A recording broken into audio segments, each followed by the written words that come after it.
Bonsoir, j'espère que vous allez bien. C'est l'heure du live de ce mercredi 24 novembre, je crois, 24, 25, je ne sais plus. J'espère que vous allez bien, que vous avez passé une belle et douce journée. Je suis basse là, j'ai l'impression que je suis hyper basse. Faites-moi un petit coucou si vous passez par là en direct.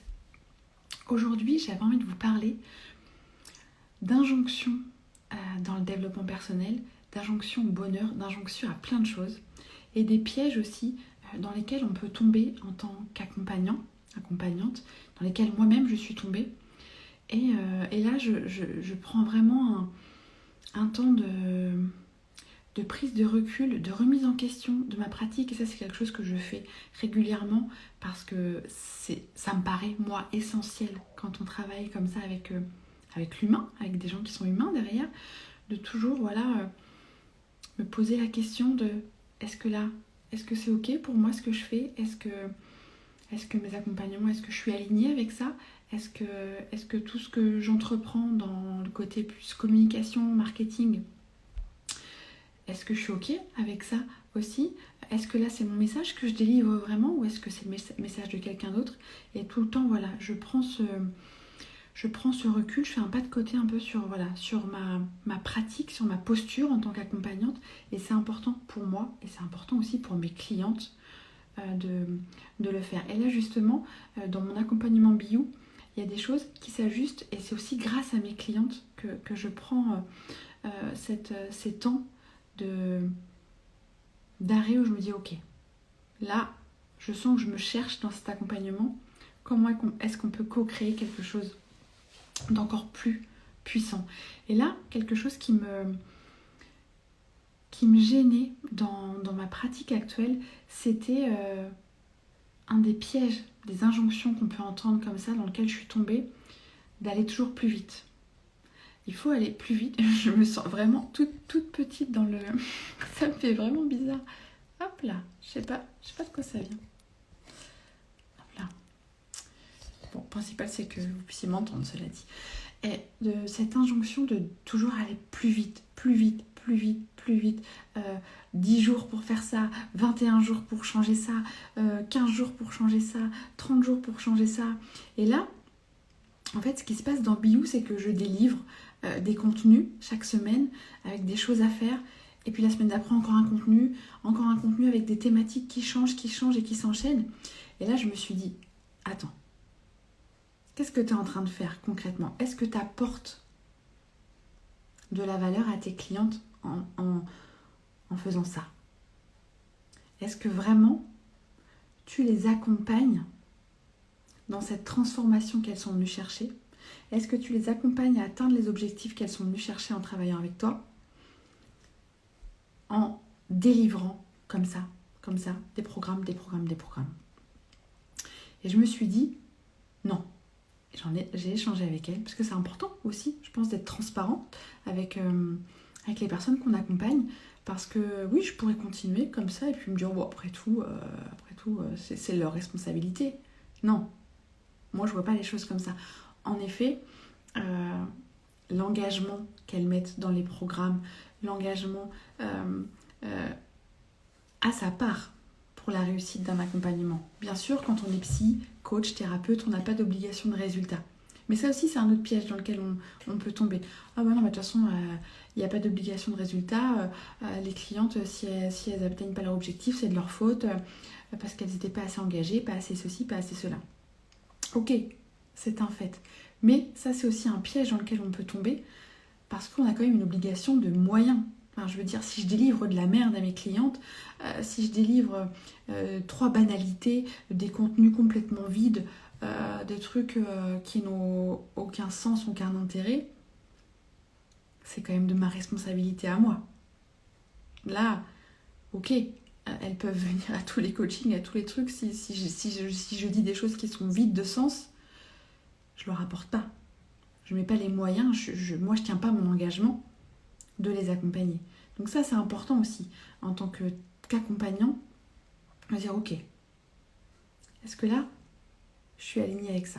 Après, à chacun de voir ce qui est ok pour lui. Bref, je pourrais revenir à la rigueur sur cette question sur un autre live, Parce que là, je me suis dit que les prochains lives, du coup, jusqu'à fin décembre, j'allais oser comme ça aborder des injonctions qui me déplaisent, des pièges dans lesquels je suis tombée moi. Et puis, voilà, vous proposer aussi ma lecture de certaines choses. J'ai envie de m'autoriser à ça. Qu'est-ce que je disais? Oui, cette injonction, elle allait toujours plus vite. Et du coup, attends, moi-même, je l'ai vécu cette année, d'avoir des programmes comme ça, de même pas avoir le temps d'aller au bout, qu'il y en a déjà un autre qui est commencé, et puis il y en a un autre qui est commencé, puis il y a un autre qui s'ajoute, et puis il y a des vidéos qui sont longues. Les contenus sont hyper puissants, hyper intéressants, c'est pas ça la question, mais je n'ai même pas le temps en fait d'accueillir, d'infuser ce qu'on me transmet, de laisser poser, d'intégrer tout ça, d'incarner dans ma vie aussi, dans ma vie réelle, de mettre en place des choses, qu'il y a déjà autre chose qui arrive. Et là, cette notion de surconsommation aussi, moi en tant que cliente, que consommatrice même, je me suis dit là, il y a un truc qui va pas. Il y a un truc qui va pas, ça me convient pas. Et je me suis dit, attention de ne pas tomber là-dedans, moi aussi avec mes clientes. De leur proposer comme ça du contenu.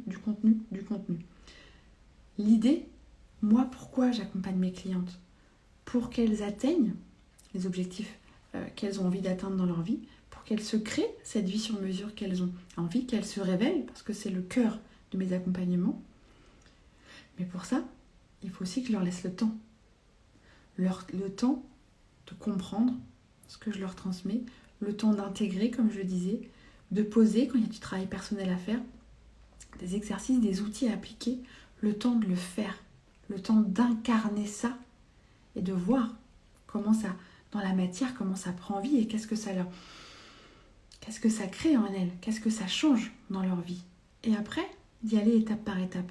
Parce que, encore une fois, on a aussi tous une histoire différente, on est tous à des degrés d'évolution différents, on n'a pas tous le même fonctionnement psychique, on n'a pas tous le même fonctionnement au niveau de l'attention, de la compréhension, etc. Donc parfois, il y a des gens pour qui ça va plus vite, d'autres pour qui ça va moins vite, mais c'est pas grave. Ça ne veut pas dire qu'il y en a un des deux qui fait moins bien le job, qu'il y en a un des deux qui est moins bien. Donc l'idée, c'est aussi de créer ce cocon. Et c'est vraiment ça qu'on a décidé de créer avec mes clientes, c'est un cocon d'évolution dans lequel chacun a le temps de mûrir, le temps de grandir comme ça, de se développer pour ensuite pouvoir se révéler, s'envoler et se révéler au monde.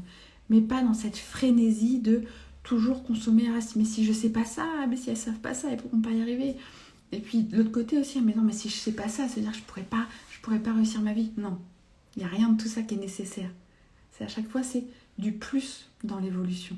Le développement personnel, c'est un désir d'évoluer, un désir de passer à des niveaux d'éveil personnel différents, spirituels ou peu importe. C'est pas un besoin en disant « mais si je découvre pas ça, si j'ai pas ce programme, je vais louper ma vie ». Bien sûr que non. Donc l'idée, vraiment, là, pour moi, c'est de me poser, ok, comment est-ce que j'accompagne mes clientes actuellement? Qu'est-ce qui est ok pour moi? Qu'est-ce qui ne l'est pas? Qu'est-ce que je peux ajuster pour que ce soit aligné? Et dans quel piège je tombe? Dans quelle injonction je tombe moi-même en tant que cliente, en tant que consommatrice de contenu aussi, et en tant qu'accompagnante. C'est tellement important, peu importe le côté duquel vous vous trouvez, client ou accompagnant, de dire ok, comment est-ce que je peux me remettre en cause? Quel recul je prends par rapport à ma posture? Est-ce que là, je respecte l'engagement que j'ai pris avec mes clientes au début de l'accompagnement? Oui ou non? Ok, comment j'ajuste? Et si vous sentez qu'il y a quelque chose qui ne va pas, comme moi, je me dis, il y a un truc je me cherchais. Ok, on pose le truc, et qu'est-ce que je fais après? C'est pas grave, ça veut pas dire que vous êtes nul, au contraire. Un accompagnant un thérapeute, un psy, un coach qui se remettrait jamais en question, qui prendrait jamais de recul sur sa pratique, je me poserais plus de questions qu'être accompagnée par quelqu'un qui se dit ok, là, ça va pas, j'ajuste, et qui en plus en parle avec ses clientes ou ses clients. Pour moi, c'est tellement important. Voilà ce que je voulais vous partager ce soir. N'hésitez pas à me dire si ça vous fait écho, si vous vous retrouvez dans mon live de ce soir, peu importe du côté où vous êtes, comme je disais, accompagnant ou client. Est-ce que ça vous parle ? Et voilà, je reviendrai sur plusieurs thématiques comme ça pour les prochains lives. Je vous souhaite une belle soirée et puis je vous dis à demain pour un nouveau live. Salut!